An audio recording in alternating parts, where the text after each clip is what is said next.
بسم اللہ الرحمن الرحیم۔ السلام علیکم۔ آپ دیکھ رہے ہیں منہاج ٹی وی اور سوال و جواب کی ہفتہ وار نشست فتویٰ پوڈ کاسٹ کے ساتھ میں ہوں ثناء اللہ طاہر، اور ہمارے ساتھ موجود ہیں مفتی اعظم منہاج القرآن مفتی عبدالقیوم خان ہزاروی صاحب۔ ہم ان سے آج مختلف سوالات کریں گے۔ ناظرین، آپ جانتے ہیں کہ ماہ ربیع الاول کی آمد ہے، اور ماہ ربیع الاول اس کی جہاں باقی شانیں اپنی جگہ پر ہیں، مگر جو سب سے بڑی شان اس مہینے کو عطا ہوئی وہ ہے سید لولاک، فخر موجودات، شافع روز محشر، احمد مصطفیٰ جناب محمد مصطفیٰ صلی اللہ علیہ وآلہ وسلم کی ولادت اور آمد اس مہینے میں ہوئی۔ یقیناً مسلمان اور خاص طور پر اہل سنت حضور صلی اللہ علیہ وآلہ وسلم کے ساتھ اپنے تعلق اور محبت کے اظہار کے لیے حضور صلی اللہ علیہ وآلہ وسلم کے اس ماہ ولادت میں مختلف محافل کرتے ہیں، ایونٹس کرتے ہیں، جلوس کرتے ہیں، خاص طور پر 12 ربیع الاول کو۔ اس حوالے سے جہاں مسلمان اپنی عقیدت و محبت کا اظہار کرتے ہیں ایک طبقہ، وہیں پر ایک طبقہ مختلف سوالات بھی اٹھاتا ہے، اور یہ سوالات کوئی نئے نہیں ہیں، یہ سینکڑوں سالوں سے آتے آ رہے ہیں۔ اور ان سوالات سے سوائے اس کے کہ ان دنوں میں کچھ ناخوشگواری ہو جاتی ہے، اس سے سوا کم از کم میں نے اپنے ایکسپیرینس میں نہیں دیکھا کہ کوئی شخص ان سوالات سے ڈر کر اس نے میلاد النبی صلی اللہ علیہ وآلہ وسلم ان کی سیلیبریشن سے اپنے آپ کو الگ کر لیا ہو، یا حضور صلی اللہ علیہ وآلہ وسلم کے ساتھ اپنی محبت اور عقیدت کے اظہار میں کچھ کمی کر لی ہو۔ تو یہ سوالات اگرچہ صرف ایک تفرقہ بازی پیدا کرنے کے لیے کیے جاتے ہیں، مگر بہرحال اہل علم ان کا یہ فرض بنتا ہے کہ وہ ان سوالوں کے تسلی بخش جوابات بھی دیں۔ یقیناً آج کے جو ہماری نشست ہوگی اس میں میلاد النبی صلی اللہ علیہ وآلہ وسلم کے حوالے سے ہی ہمارے سوالات ہوں گے، اور ہم مفتی صاحب سے اسی حوالے سے رہنمائی لیں گے۔ آئیے گفتگو کا آغاز کرتے ہیں۔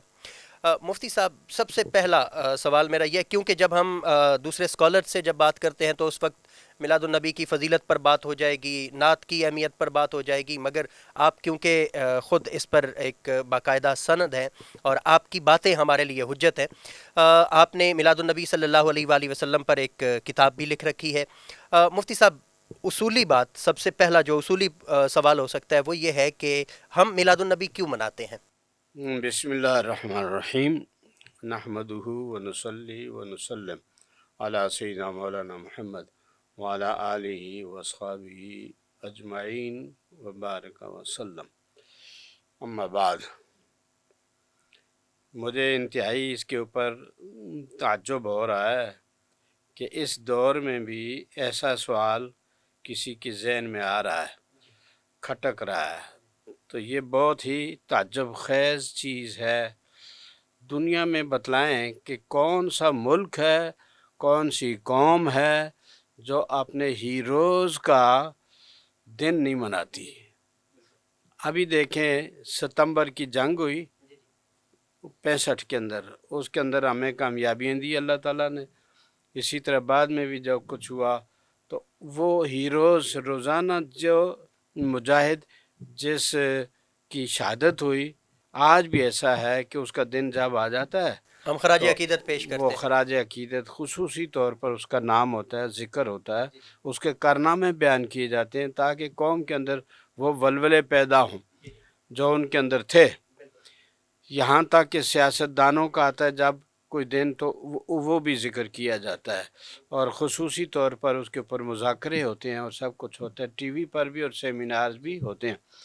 اسی طرح سے یہ جو گانے والے ہوتے ہیں وہ بھی، ان کا بھی دن آ جاتا ہے، کہتے ہیں آج مہدی حسن کا، آج ملکہ ترنم کا، آج فلاں کا، تو ان کے بھی اوپر خصوصی طور پر ذکر ان کا کیا جاتا ہے، ان کے کارناموں کو ذکر کیا جاتا ہے۔ یوم پاکستان آ جاتا ہے، یوم 23 مارچ آ جاتا ہے، 14 اگست آ جاتا ہے، اور قائد اعظم کی وفات کا دن، ان کی ولادت کا دن، علامہ اقبال کی وفات کا دن، ان کی ولادت کا دن، بتلائے مولانا مودودی صاحب کے دن آ جاتا ہے جب، تو یہ سارے لوگ جو کہ آگے پیچھے بہت باتیں کرتے ہیں، لیکن وہ اخباروں کے اندر ایڈیشن ان کے آتے ہیں ان کے بارے میں، اور مضامین دیتے ہیں، اور ذمہ وار لوگ دیتے ہیں، جی جی، عوام نہیں۔ ان کے جو امیر ہوتے ہیں، وہ سیکٹری ہوتے ہیں، تو وہ دیتے ہیں، بڑے بڑے مضامین دیتے ہیں، ان کے بالکل۔ کارناموں کو بیان کرتے ہیں۔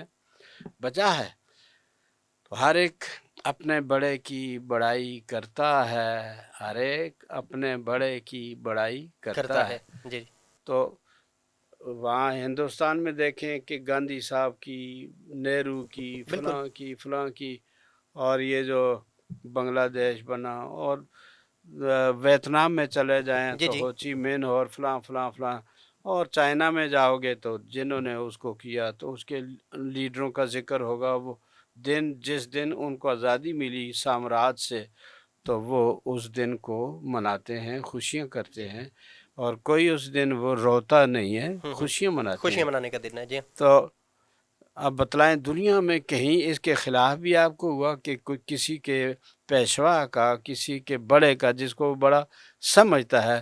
اور یہ حضور پاک صلی اللہ علیہ وسلم کو تو دنیا کا کون بندہ ہے، کس مذہب سے تعلق رکھتا ہے، جو بڑا نہیں سمجھتا؟ جی جی وہ تو سارے سمجھتے ہیں بے مثال ایسے ہی سمجھتے ہیں، ہے ان بالکل کے انقلاب کو بے مثال، ان کے نظام کو بے ایسا مثال، ہی ہے ان کی سیرت اور سیرت کو بے مثال سمجھتے ہیں، ان کے حسب نسب کو بے مثال سمجھتے ہیں، ان کے کارناموں کو بے مثال سمجھتے ہیں۔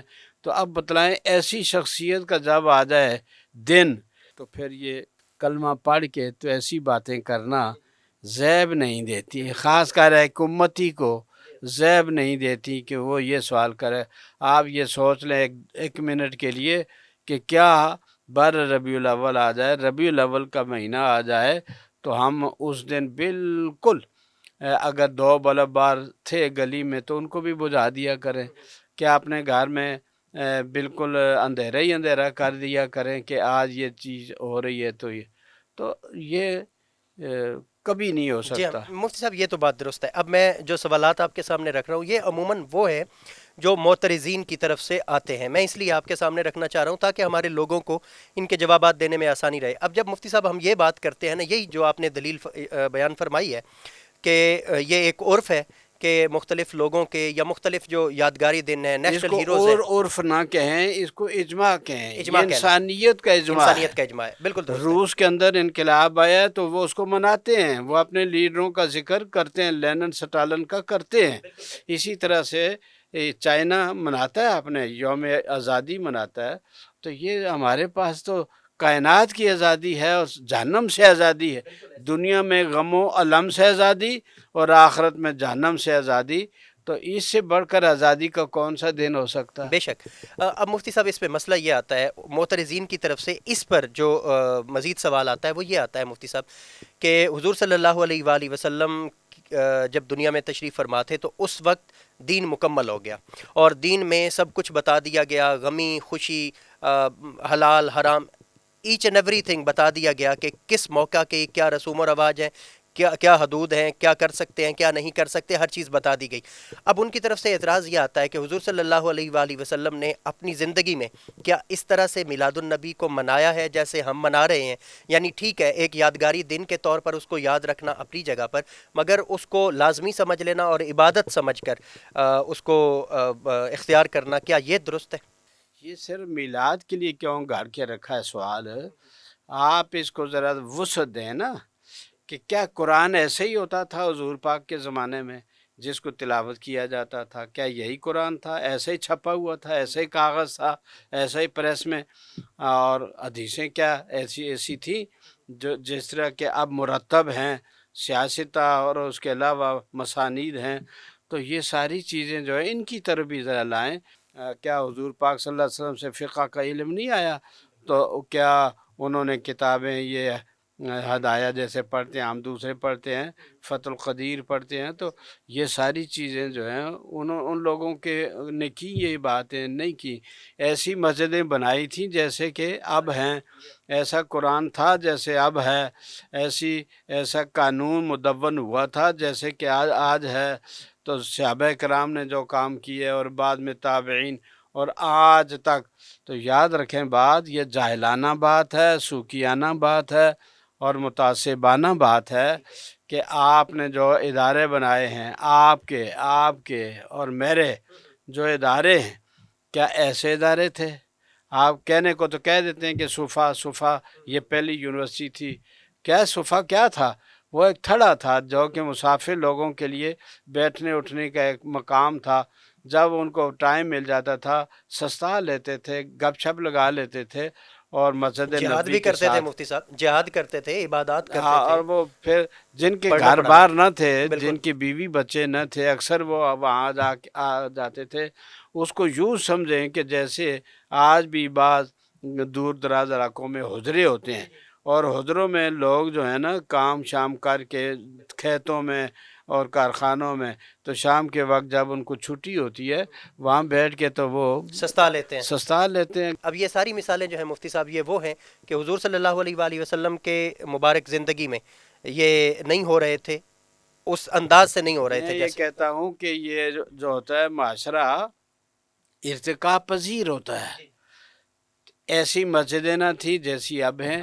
وہاں تو جناب بارش ہوتی تھی تو صحابہ کرام اپنی جھولی میں ریت لاتے تھے تاکہ جہاں سجدہ کریں تو وہاں کیچڑ ہمارے کپڑوں کو نہ لگے، اوپر سے بارش ہو رہی ہے اور نیچے یہ صورتحال ہوتی تھی. اب اس قسم کی مسجد دنیا بھر میں ڈھونڈیں آپ، کہیں ہے آپ کے اس قسم کا خانہ کعبہ جو تھا، ایسا خانہ کعبہ ڈھونڈیں. وہ جو صفا مروہ تھی جیسے تھی اس زمانے کے اندر، آج وہ صفا مروہ آپ ڈھونڈیں جا کے. وہ پتھر اور چٹانیں توڑ پھوڑ کر کے، تو وہ پہاڑیاں جو تھی وہ پہاڑیاں اب ختم ہو گئی ہیں، اب ہم نشانیاں رہ گئی ہیں. تو یہ صفا، یہ ہے مروہ. تو یہ ہر چیز جو ہے ارتقا پذیر ہوتی ہے.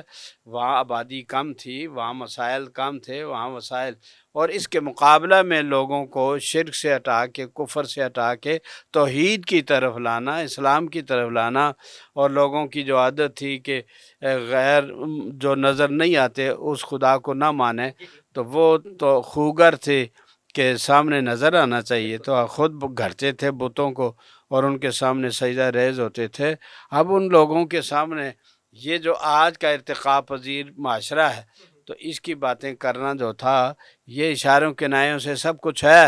حضور پاک صلی اللہ علیہ وسلم نے فرمایا کہ تم بھی اپنی مساجد کو اس طرح سے ہی رنگ و روغن کرو گے، سجاؤ گے جیسے کہ یہود و نصارہ نے کیے، کیونکہ یہ ہم سے پہلے تھے، انہوں نے اپنے گرجا گھر کلیسا کو کیا تھا ایسا. تو حضور نے فرمایا تم بھی ایسا، اللہ تزخرفن مساجدہ، تم بھی ایسا کرو گے.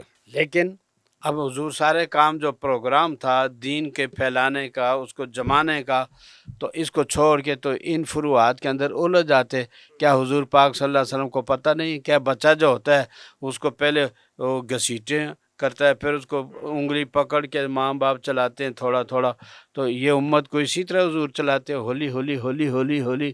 کیا حضور کو نہیں معلوم تھا یہ آخری دور ہے؟ تو ہمارے نبی کے اوپر اللہ تعالیٰ نے نبوت کا سلسلہ ختم کر دیا، ہماری شریعت پر اللہ نے شرائع کو ختم کر دیا.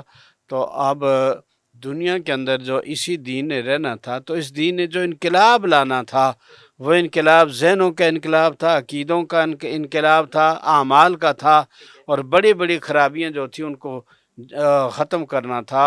عورتوں کو کیا مقام تھا، بچیوں کو کیا مقام دیتے تھے، کس طرح زندہ درگور کرتے تھے، کیسے سنگ دل لوگ تھے. تو یہ ساری چیزیں جو ہیں، ان بڑی بڑی چیزوں کو حضور پاک صلی اللہ علیہ وسلم نے رواج بھی دیا، اور یہ اس دور کی ضرورت بھی تھی. اور آنے والے دور کی یہ جو ہوتی نا بنیادیں، نییں جن کو ہم کہتے ہیں کسی عمارت کی، وہ نظر نہیں آتی ہیں لیکن وہ بڑی ضروری ہوتی ہیں، ان کے بغیر عمارت کھڑی نہیں ہو سکتی. اسی طرح سے یہ نییں تھیں جن کو حضور نے بڑی مضبوطی کے ساتھ پھر عمارت بن بھی گئی. یہ بنی الاسلام علی خمس، 5 چیزوں پر اسلام کی بنیاد رکھی گئی ہے. تو یہ سب کچھ ہوا. تو یہ دنیا میں کبھی ایسا نہیں ہوا اگر کوئی معاش کے لیے آیا انقلاب لے کر، دعویٰ لے کر، تو معاش ہی کی بات کرتا رہا، اخلاقیات کی طرف اس نے کچھ نہیں کیا. اسی طرح سے باقی جتنی ہیں وراثت کے، ماں باپ کے حقوق، بیوی بچوں کے حقوق، یہ کارل مارکس کا کام نہیں ہے، نہ اس کی یہ اس نے اس نے کیا. معاشیات سے متعلق دیا، بس معاشیات کو اس نے ہر ایک نے ایک شعبے کو لیا کمپریہنسو. ہمیں اگر کوئی پیکج ملتا ہے تو وہ مدینے حضور والی پاک سرکار صلی ہے، اللہ علیہ مدینے وسلم. والی سرکار ہے صلی اللہ علیہ وسلم. اچھا مفتی صاحب، اس پر اب اس پوائنٹ پر میرا آخری یہ سوال بنتا ہے، مفتی صاحب بہت ساری چیزیں ہم کر رہے ہیں لیکن ان کے بارے میں ہم کوئی ثواب و عذاب کی کوئی ہمیں نہیں ہوتا، توقع نہیں ہوتی، لیکن ہم وہ چیزیں جن پر حضور صلی اللہ علیہ وآلہ وسلم نے نہ اجر کا وعدہ کیا اور نہ ہی عذاب کی وعید سنائی، اگر ہم ان کو اپنے تئیں یہ فرض کر لیں کہ یہ میں فلاں کام کر رہا ہوں، یہ اس سے مجھے ثواب ملے گا، یا اجر کی کوئی توقع رکھ رہا ہوں یا یقین رکھ رہا ہوں اپنے ذہن میں کہ مجھے اس سے اجر ملے گا۔ حضور پاک صلی اللہ علیہ وسلم کو ان ساری باتوں کا اندازہ تھا، اندازہ ہی نہیں تھا، یقین تھا۔ تو حضور پاک صلی اللہ علیہ وسلم نے اس لیے فرمایا من سن فی الاسلام سنتا حسنہ، جس نے اچھا طریقہ کوئی جاری کیا اسلام کے اندر، فلو اجرھا واجر من عمل علیہا لا ينقص من اجورہم شیء، کہ اگر کسی نے اچھا طریقہ اسلام کے اندر جاری کیا تو اس کو جاری کرنے کا بھی، اس پر عمل پیرا ہونے کا بھی، اور جو اس سے متاثر ہو کے قیامت تک اس کو اپنائے گا، ان سب کا بھی ثواب اس کے نامہ اعمال میں جمع ہوگا، بغیر اس کے کہ ان کے نیکیوں میں کمی کی جائے، کٹوتی نہیں ہوگی ان کے ہاں۔ تو لہٰذا یہ ایک اصول بتا دیا۔ تو قرآن نے کہا لا تسألوا عن شیء تبد لکم تسؤکم، بہت ساری باتیں نہ پوچھا کرو، اگر ان کو واضح کیا گیا تو تمہیں اس وقت برا لگے گا۔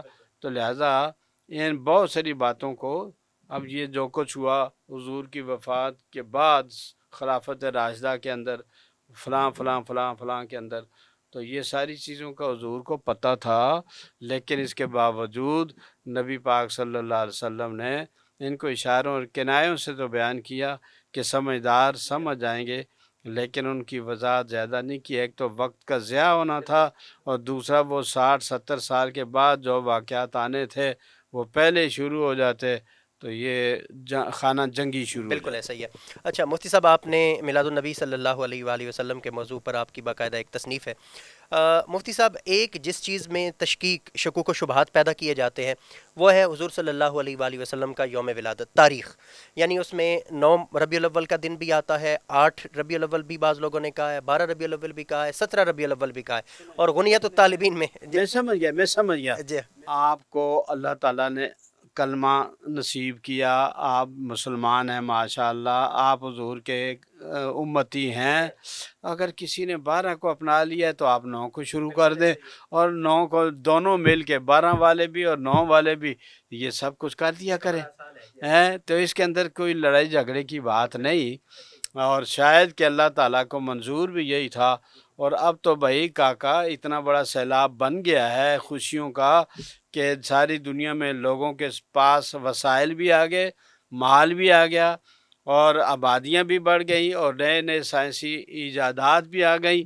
اس لیے اب تو جناب پورا سال ہی ہم نے یہ کیا ہے کہ ہم نے خاندان میں یا اپنے جہاں بھی تلامذہ رہتے ہیں ان کو میں نے یہ کہا کہ بیٹا جی، بیٹا ہوا ہے یا گھر میں بیٹی ہوئی ہے، دونوں کی خوشی برابر ہونی چاہیے آپ کو، دونوں کی خوشی، اور اس خوشی کے اوپر پھر کیا کریں، بجائے دائیں بائیں دوسرے طریقوں کے محفل میلاد، اب ان کا ختنہ ہو رہا ہے 7ویں دن ختنے کریں اور اس میں محفل میلاد، پھر اس کے بعد اس کے بسم اللہ کی ہو رہی ہے، سالانہ ہو رہا ہے سالانہ اس کا، تو وہ محفل میلاد۔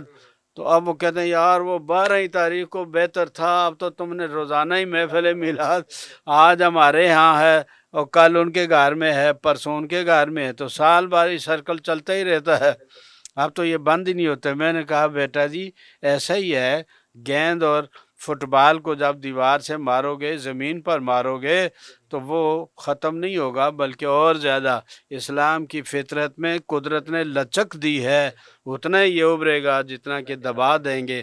آپ نہ کرتے ایسی ایسی باتیں تو شاید اللہ کو منظور یہی تھا کہ یہ مزاحمت ہو، کچھ آگے یہ ہو وہ ہو، تو پھر وہ دوسری طرف سے رد عمل بھی آیا، اور عمل اور رد عمل سے ورفعنا لک ذکرک ہو گیا۔ بے شک۔ اچھا یہ جب ہم مفتی صاحب انہیں یہ کہتے ہیں نا کہ آپ 9 کو منا لیں، وہ کہتے ہیں بھائی ہم تو مناتے ہیں۔ اچھا کس طرح مناتے ہیں؟ ہم عبادت کرتے ہیں، نوافل زیادہ پڑھ لیتے ہیں یا روزہ رکھ لیتے ہیں، تو وہ کہتے ہیں کہ جی آپ نے جو اسپیسیفک انداز بنایا ہوا ہے نا محفل میلاد کا، کہ ایک نعت ہوگی، تلاوت ہوگی، ایک خطیب صاحب کا خطاب ہوگا، یا پھر جلوس ہوگا، لوگ بازار سے گزریں گے، تو یہ کوئی فکس تو نہیں ہے نا، میلاد منانے کے انداز ایک سے زیادہ ہو سکتے ہیں، تو مفتی صاحب اس بارے میں آپ کیا فرماتے ہیں؟ بھائی وقت ٹھہرتا نہیں ہے۔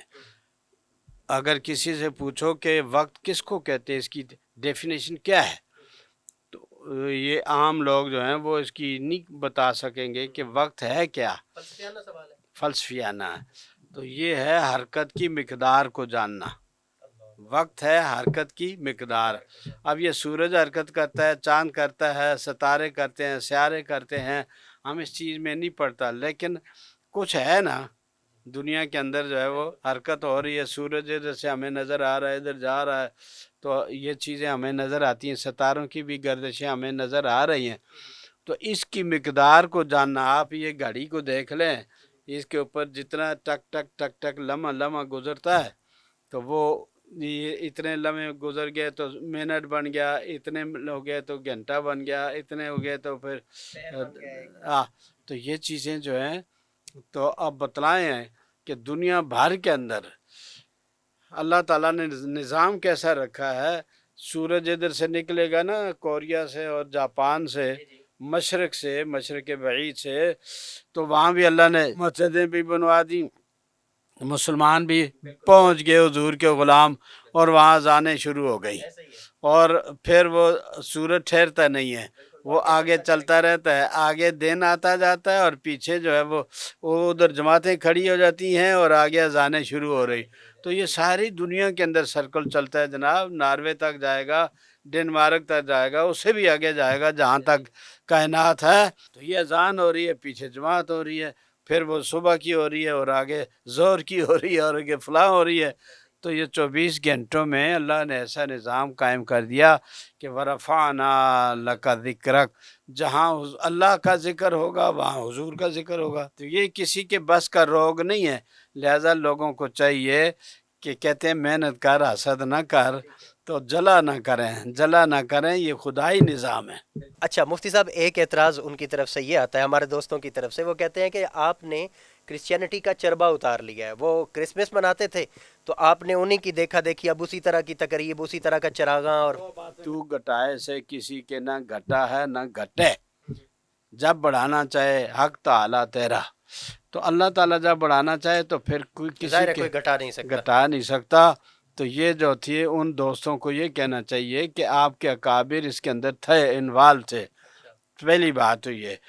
نمبر 2 بات یہ ہے کہ اگر کوئی منہ سے کھانا کھاتا ہے تو اس مشابہت سے ہمیں بچنا چاہیے، ہم ناک میں سے کھانا کھائیں ہیں۔ اگر کوئی آدمی کپڑے پہنتا ہے تو ہم ان کی مشابہت سے اپنے آپ کو بچائیں، مشابہت ہو جائے گی۔ من تشبہ بقوم فہو منہم، کہ جس نے مشابہت کر دی کسی قوم سے وہ انہی میں سے ہو جاتا ہے۔ تو کیا ہم ناک سے کھانا شروع کر دیں؟ کیا ہم آنکھیں بند کر دیا کریں؟ لوگ دیکھ کر چلتے ہیں، ہم آنکھیں بند کر لیا کریں؟ یہ ایسے پاگلوں کی باتیں ہیں۔ اور لوگ جو ہیں آج کل کاروں میں جاتے ہیں، گاڑیوں میں جاتے ہیں، بسوں میں جاتے ہیں، جہازوں میں جاتے ہیں، ریل میں جاتے ہیں، تو کیا ہم پیدل پڑنا شروع کر دیں کہ ظاہر ہے یہ تو ایسی چیزیں نہیں ہیں کہ جن کو چھوڑا جا سکے۔ تو لہذا تشبہ جو ہے وہ ایسا نہیں ہوتا۔ تشبہ جو منع ہے وہ یہ ہے کہ وہ سود کھاتے ہیں آپ نہ کھائیں، یہ ان کو نظر نہیں آتا۔ تو اچھی باتوں میں مشابہت منع نہیں، اور بلکہ یہ نہیں ہے، حضور پاک نے تو اس کے لیے اصول یہ بتلایا کہ کلمۃ الحکمت ضالۃ المؤمن، کہ حکمت کی باتیں تو مسلمان کا گم شدہ مال ہے۔ اینما وجدہا فوحق بہا، جہاں پائے وہ زیادہ حقدار ہے کہ اس کو لے لے، اس کو بیگانی شے سمجھ کے نہ لے۔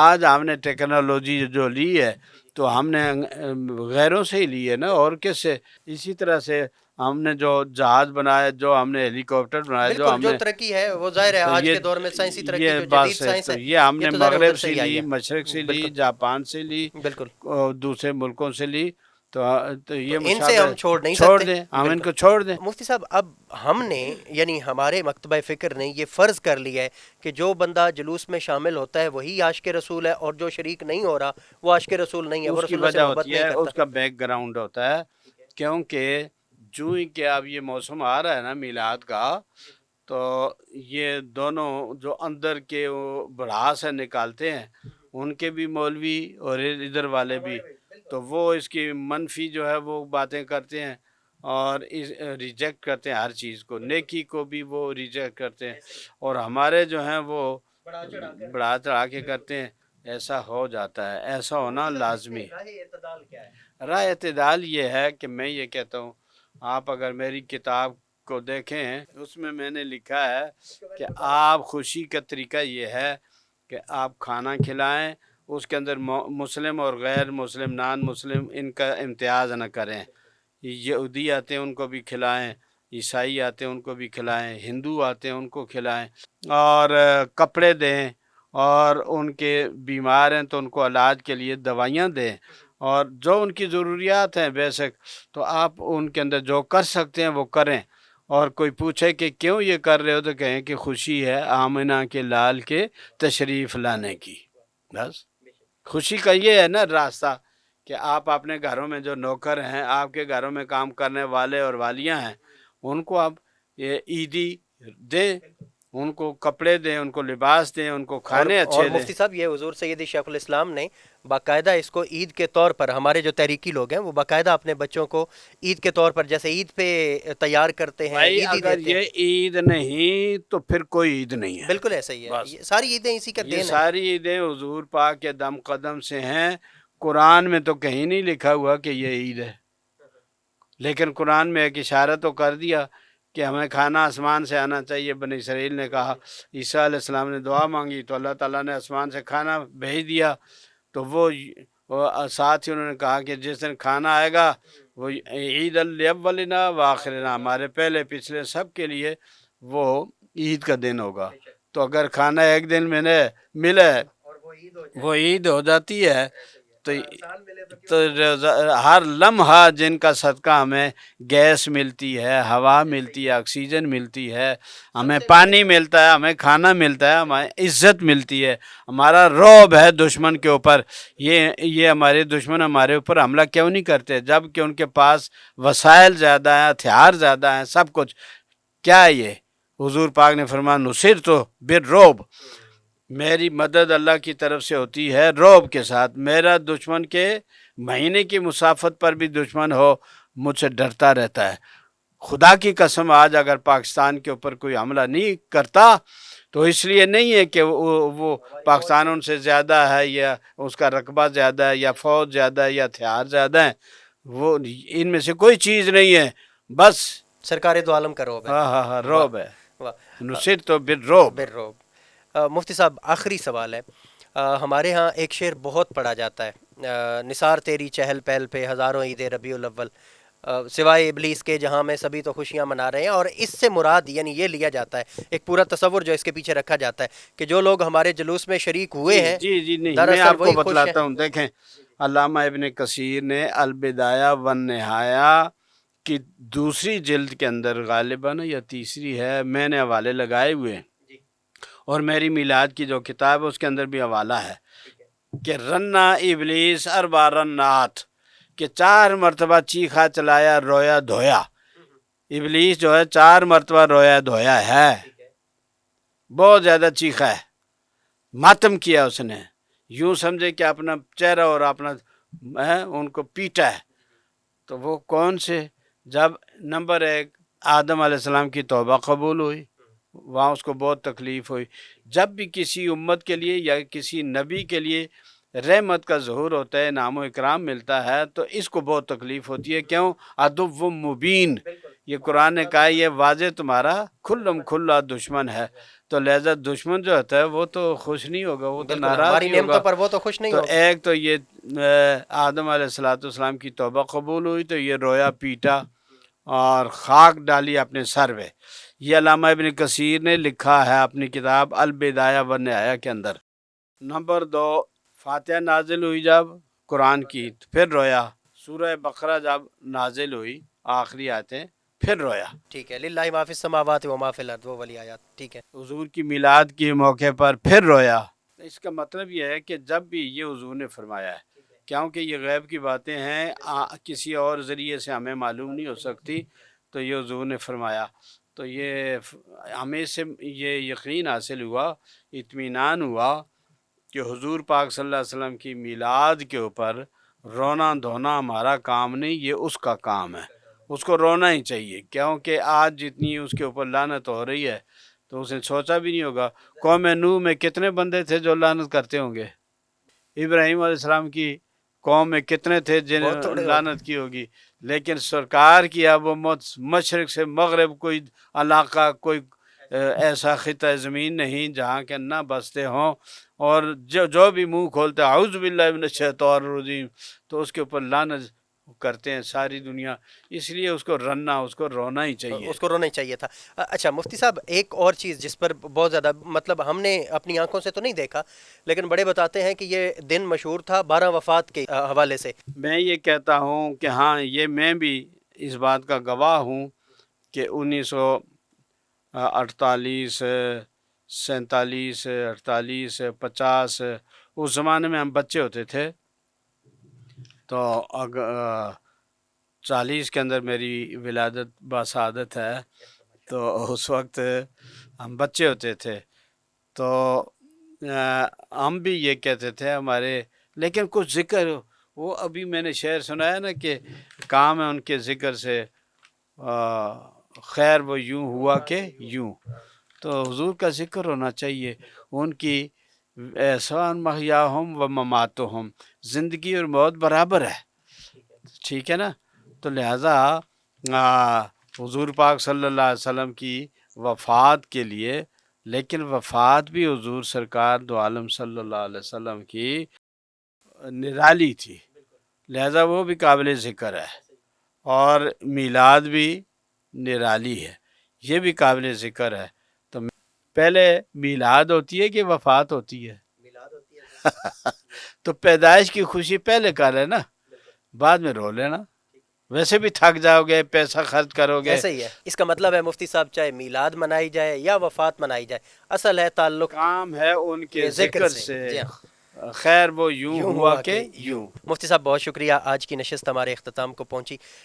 ناظرین، ہم نے میلاد النبی صلی اللہ علیہ وآلہ وسلم کے حوالے سے آج پوری نشست، سارے سوالات ہم نے میلاد النبی کے حوالے سے ہی کیے تھے۔ بعض نشستیں ہماری ایسی ہوتی ہیں جن میں مختلف موضوعات ایک ہی نشست میں ہم کور کرتے ہیں، اور بعض اوقات موضوع اتنا طویل ہوتا ہے کہ وہ ایک سے زیادہ نشستوں میں جا کر مکمل ہو رہا ہوتا ہے۔ میلاد النبی صلی اللہ علیہ وآلہ وسلم کے حوالے سے یہ ہماری پہلی نشست ہے، انشاءاللہ ایک اور نشست آپ کی خدمت میں لے کر حاضر ہوں گے۔ مفتی صاحب ہمارے ساتھ ہو گئے اگین دوبارہ میلاد النبی صلی اللہ علیہ وآلہ وسلم کے حوالے سے مختلف جو علمی سوالات ہیں، مختلف لوگوں کی طرف سے جو اعتراضات آتے ہیں وہ اٹھائیں گے، اور ان پر مفتی صاحب سے تسلی بخش جوابات لیں گے، تاکہ ہمیں خود، کیونکہ یقین کامل جو حاصل ہوتا ہے وہ ظاہر ہے علم کے ساتھ اور دلیل کے ساتھ ہوتا ہے۔ تو انشاءاللہ ایک اور نشست کے ساتھ آپ کے پاس حاضر ہوں گے، تب تک کے لیے اجازت دیجیے، خدا حافظ و ناصر۔